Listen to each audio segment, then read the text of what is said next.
ఇంత మంచి భార్యని వదులుకున్నావని వీళ్లతో శ్రీకర్ని అడిగించావు. ఇంత గొప్ప కోడల్ని ఎందుకు దూరం చేసుకున్నారని రేపు వేరే వాళ్లతో నన్ను అడిగిస్తావు. అదేగా నీ ప్లాను? ఈ యాంగిల్లో నేను ఆలోచించలేదు. మీరు చెప్పింది కరెక్టే అత్తయ్య. పర్సనల్ గా మనల్ని డామేజ్ చేయాలనుకుంటుంది. ఇక రేపటి నుంచి అందరూ మన ఇంటి ముందు క్యూ కడతారేమో. పోయింది, అందరికీ విచక్షణ పోయింది. ఏం మాట్లాడుతున్నారో అర్థం కాకుండా పోయింది. ఏది జరిగినా ఎవరి వలన జరిగినా చివరికి నా మీదే నిందలు. మనసు అనేదే లేకుండా పోతుంది మీకు. ప్రతిసారి పెళ్లి విషయంలో గొడవలు జరుగుతూనే ఉన్నాయి. ఇటువంటి పరిస్థితుల్లో మాయా శ్రీకర్ల నిశ్చితార్థం, ఆ తర్వాత పెళ్లి జరుగుతాయని నాకు అనుమానంగానే ఉంది. ఈ యవని ఎన్ని ప్రయత్నాలు చేసినా ఖచ్చితంగా పెళ్లి జరుగుతుంది. ఎవ్వరూ అడ్డుకోలేరు. అమ్మవారి అండ నాకుండగా మీరు ఆ పెళ్లిని చేయడం అంత సులభం కాదు. నా భర్త నాకే దక్కుతాడు అన్న నమ్మకం నాకుంది. మీరు అనుకున్న పెళ్లి ఎలా జరుగుతుందో నేను చూస్తాను.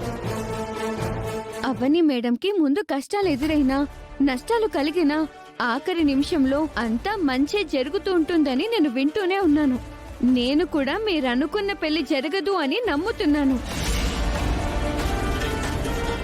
మీరంతా తలకిందులుగా తపస్సు చేసినా సీతారాముల్లాంటి ఈ జంటని ఎవరు వేరు చేయలేరు. అయితే పెళ్లి జరగదని మీరు ఘంటాపథంగా చెప్తున్నారన్నమాట. అవును.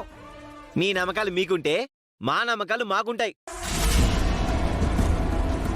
మీరు అనుకున్నది జరుగుతుందో మేము అనుకున్నది జరుగుతుందో తెలుసుకుందాం.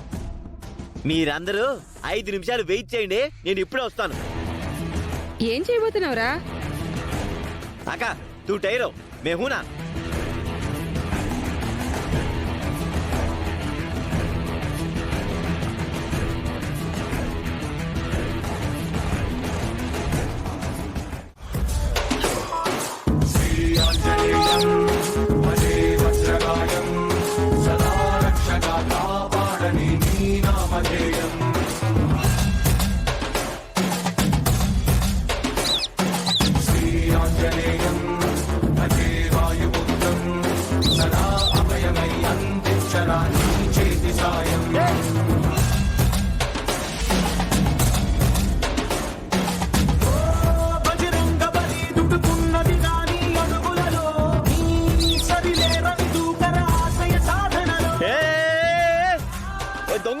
ఆగవే, అదేమో జామ పట్టు అనుకున్నావా మామిడి పట్టు అనుకున్నావే? నోట్లో పెట్టుకుని వెళ్ళిపోతున్నావు. వదలవే, వస్తాయి వస్తాయి.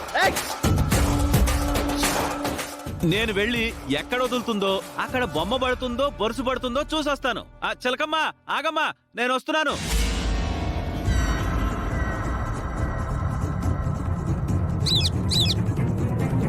పెద్దరాజు గారు వెళ్లడం వల్ల ఉపయోగం లేదు.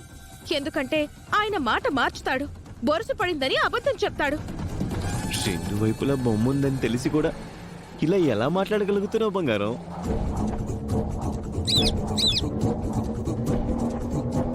పొరపాటు నా కాయిన్ మా బావకి దొరికిందంటే రెండు వైపులా బొమ్మ ఉందన్న విషయం అందరికీ చూపిస్తాడు.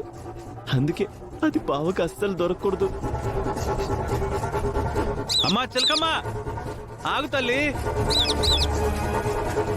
ఎక్కడికి వెళ్తున్నావు? ఆ కాయనిచ్చేయమ్మా. అందుకే అన్నాను ఇటువంటి పనులు వద్దు అని. నా మాట విన్నారా మీరు? ఎవరు ఎటువంటి పరీక్షలు పెట్టినా నా బావ నాకు దక్కకుండా పోడు. చిలకల తీసుకుని వెళ్ళింది అంటే ఖచ్చితంగా అవనికి మేలు జరగటం కోసమే. మేలు జరగబోయేది మాకే. ఇక రండి వెళ్దాం. శ్రీకర్, కాసేపు ఇంట్లో ఉండి ఆఫీస్కి బయలుదేరు.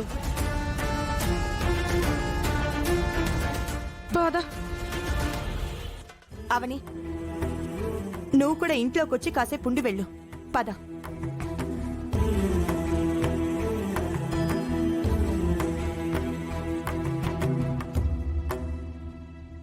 చిలకమ్మ గాని నాగమ్మ కాని అమ్మను నన్ను ఎప్పుడు ప్రమాదం నుంచి కాపాడతాయి. మమ్మల్ని 10 మందిలో గెలిపించడానికి ప్రయత్నం చేస్తాయి. అటువంటిది ఇప్పుడు కాయిన్ని కింద పడనివ్వకుండా చేసి ఎందుకలా తీసుకెళ్లిపోయింది? అయితే అందులో ఏదో తప్పు ఉంది.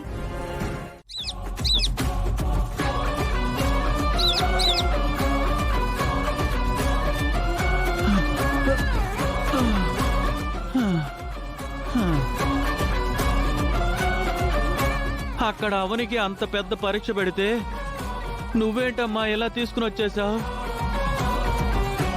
నా మాట విని మళ్ళీ ఎగురుకుంటూ వెనక్కి వచ్చి అందరి ముందు వదిలేసావనుకో, జరగబోయే పెళ్లి విషయంలో అందరికీ ఒక క్లారిటీ వస్తుంది.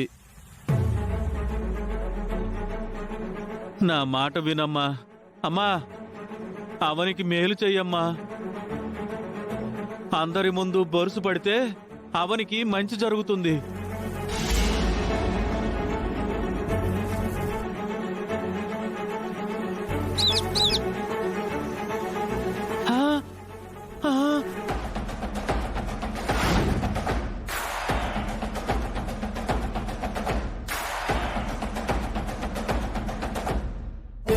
బొమ్మ పడుతుందా బొరుసు పడుతుందా అని చూద్దామని వస్తే చిలకం ఎలా చేసిందేంటి?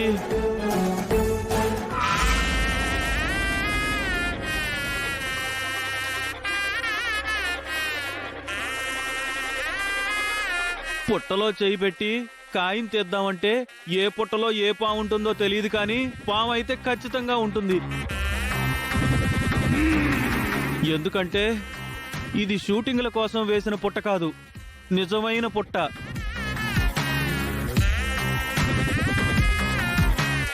హా